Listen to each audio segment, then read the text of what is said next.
Hello everyone, it's Bella Malloy here, host of Seek Travel Ride, and welcome to another midweek mini episode of Cycle Shorts, where we share what it was like for one of our listeners during one day of their trip. This week I'm excited to bring you the story from Stephen Counsell. Stephen is from New Zealand and he's going to share what it was like during one day of an adventure that he and his partner took with two friends over in Colombia. It's quite an epic tale, and I'm pretty thrilled to say that Stephen is an absolutely fantastic storyteller. So settle back and let's listen to Stephen sharing one day of his trip. Like a lot of these things, it started out innocent enough. We were in the back seat of the car going to yoga with our friend Sabina when she said, "Hey, do you guys want to come biking with me and Jurg? We're going back to South America." And Lisa and I both said, "Yeah, it'd be great," straight away. Probably wouldn't have said yes quite so quickly if I knew we would have ended up in the back of a police van on the first day of our ride through Colombia. But anyway, off we went.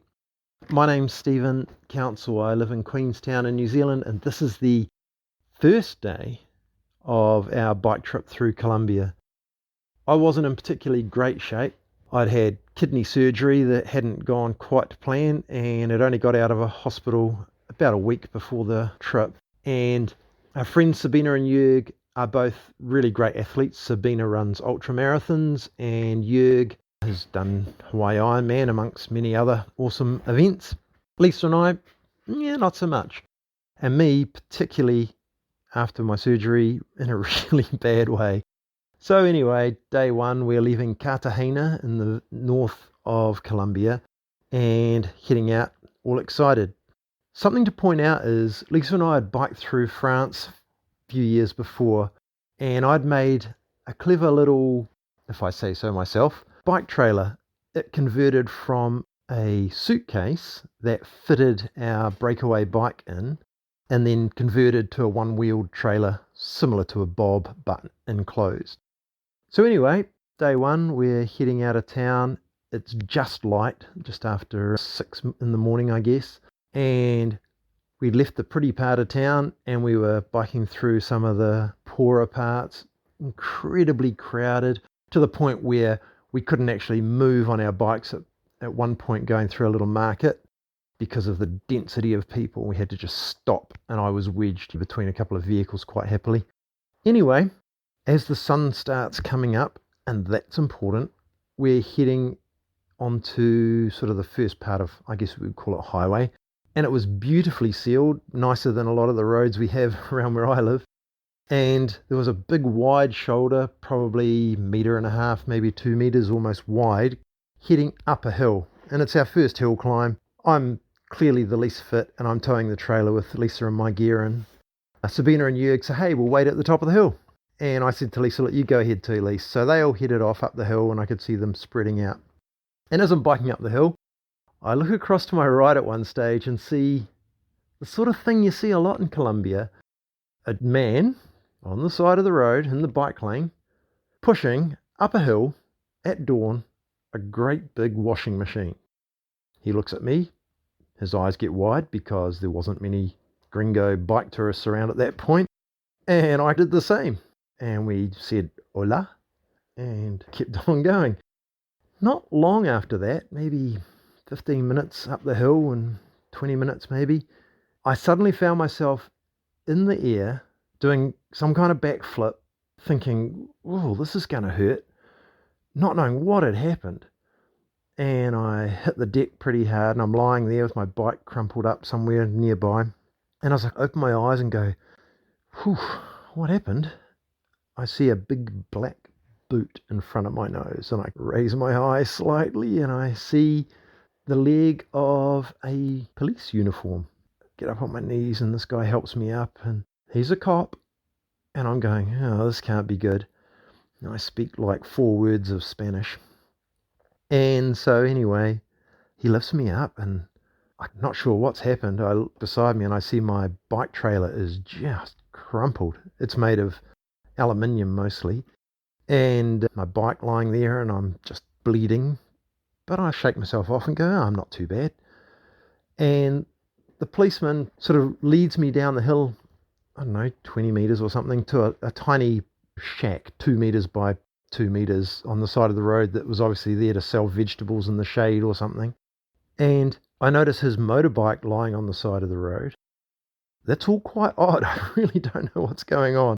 I explained to him, hey, my wife's up the road a little bit and my friend's on bicycles. And so the next thing, out of the bush beside us appears a man with a huge machete on a horse. He's riding bareback. And the policeman says something to him and the guy gallops up the hill, just disappears. I wonder what was going on. Meanwhile, my wife, is way up the hill and she's biking along quite happily.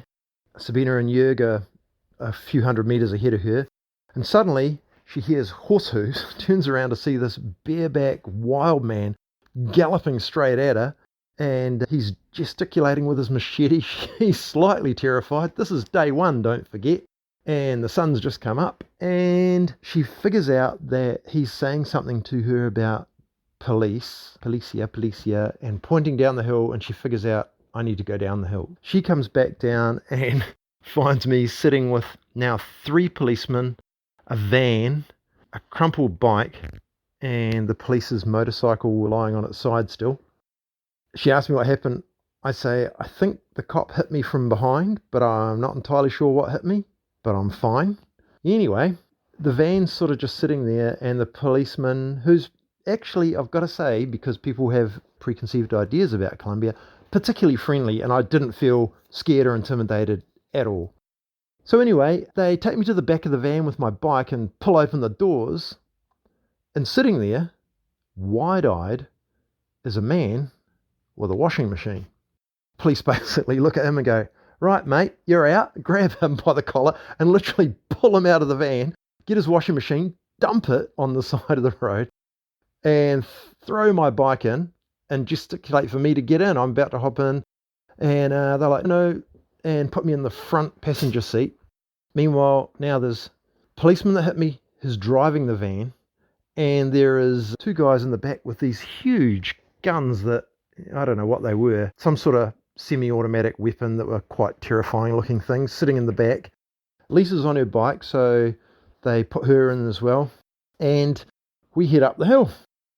So far, I've been on my bike, or beside it, for about an hour and a half since leaving our accommodation that morning. Quite a bit's happened. On the dashboard of the van is a police hat, and I asked the policeman in no Spanish at all, but with lots of gesticulating, can I wear this? And he quite clearly says no. I put it on, and we're driving up the hill. I'm in the passenger seat. We get near the top, and I see Sabina and Jörg sitting in the shade waiting for me to bike up. So the van slows down when I point to them and say, hey, that's my friends. And I lean out the passenger window with a police hat, and the look on their faces was somewhat astounding. The policeman explains to them, and I should point out, Sabina and Jörg both speak relatively good Spanish, having cycled all of the rest of South America in previous trips, that he had hit me on his bike because the sun was in his eyes, and he was going to take me to the police station, which was just down the other side of the hill, and we would all get together there. That's what happened, and down we went. This is really just the start of the story. The next thing, Jörg and I are bundled back in the van after I've had my grazers mopped up, and the same police officer that hit me drives us around the corner to what turns out to be a bike shop. It's not open yet because it's still really early in the morning. The bike shop's on the edge of this little town. I'd tell you what the town was, but I have no idea where we were because I didn't have a map at that point. And Jörg and I are sitting there. The police officer says, just wait here. And he runs around, bangs on some poor guy's door and gets him to come to work. The bike shop owner comes around and has with him a boy who's probably 12 or 13 years old. He opens his bike shop, and the policeman basically gives him my back wheel, which is completely pretzeled, and says, fix this. And the guy's kind of looking somewhat bewildered, and his shop is about the size of a single car garage. It has a dirt floor, and on one side of the road, there's the shops, all closed with their garage doors down. And on the other side of the road, there are just fields with cows and scrub. Meanwhile, the policeman takes my bike trailer and disappears up the road a few doors. Jörg and I are sitting there watching the guy from the bike shop sit in the dirt and just undo all of the spoke nipples and just drop them by his foot in the dirt and remove all of the spokes from the rim. While this is going on, I hear some bash coming from up the road. I went, what is that? So I went for a walk and had a look. Turned out there was a panel beating shop about 4 or 5 doors up, and there was a guy in there with a sledgehammer just beating the heck out of my trailer, trying to knock it back into shape. I didn't really want to watch that, so I went back down the road. Meanwhile, the deserted street filled with people.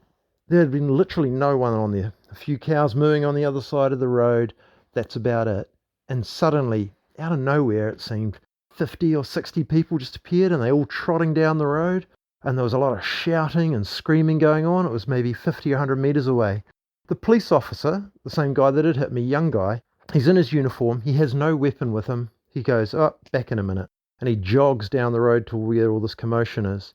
Crowd disperses. He comes back, and Jurg asks him, what was that about? And the policeman goes, yeah, nothing. Just a knife fight. Couple of guys. And Jurg asked him, what did you do? And he said, I told them to go home to their mothers.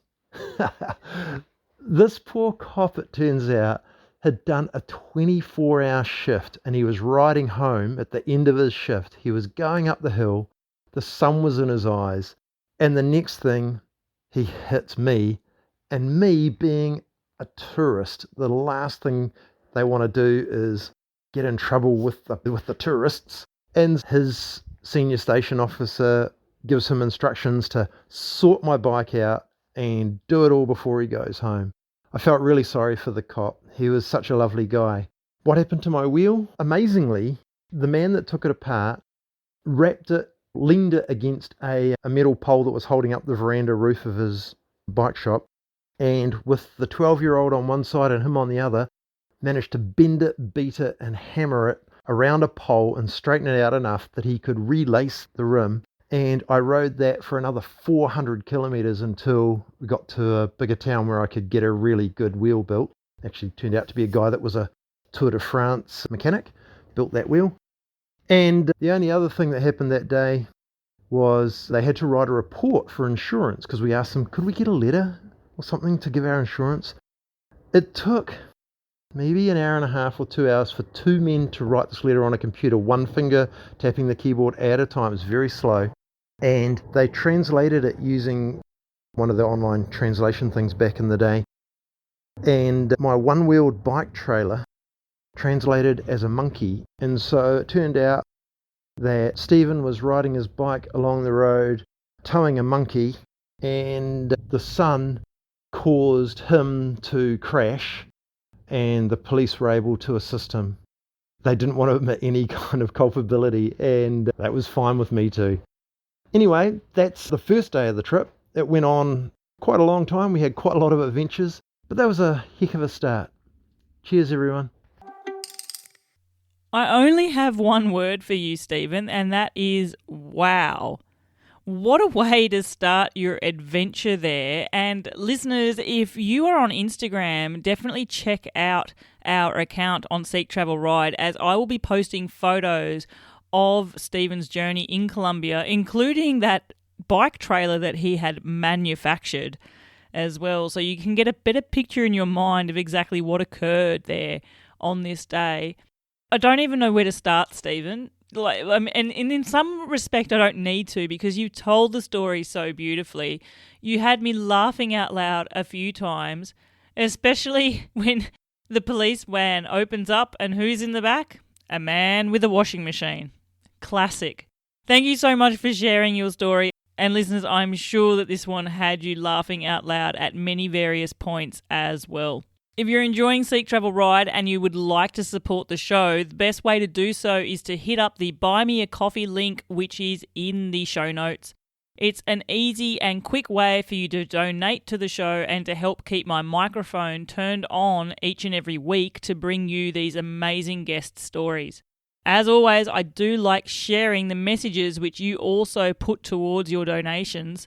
This week we have one from Claire Daly, who says, "Thanks for your truly great podcasts, so positive and inspiring. I look forward to working my way through them. Thanks so much, Claire. I hope that you have been enjoying listening to a few of the episodes in the back catalogue. Listeners, there's well over 80 there for you to trawl through, so no doubt many of my guests have got stories which will be inspiring for you to listen to. Another Buy Me a Coffee listener, Richard, says, just found your site, loved the podcast with Ali. Thank you. Well, thank you, Richard. I'm glad that you are enjoying the show, and I'm glad that you enjoyed that episode there with Ali, a long-term bicycle nomad. He definitely had some great insights for us all, some tips, and his experiences were also pretty mind-blowing too. Thanks again, Richard, for supporting the show. Once again, to everybody who has already donated on Buy Me a Coffee, an immense heartfelt thank you. And to those of you who would like to do so as well, just remember that link is in the show notes. You can buy me a virtual coffee right now and show your support. Until the next episode, I'm Bella Malloy. Thanks for listening.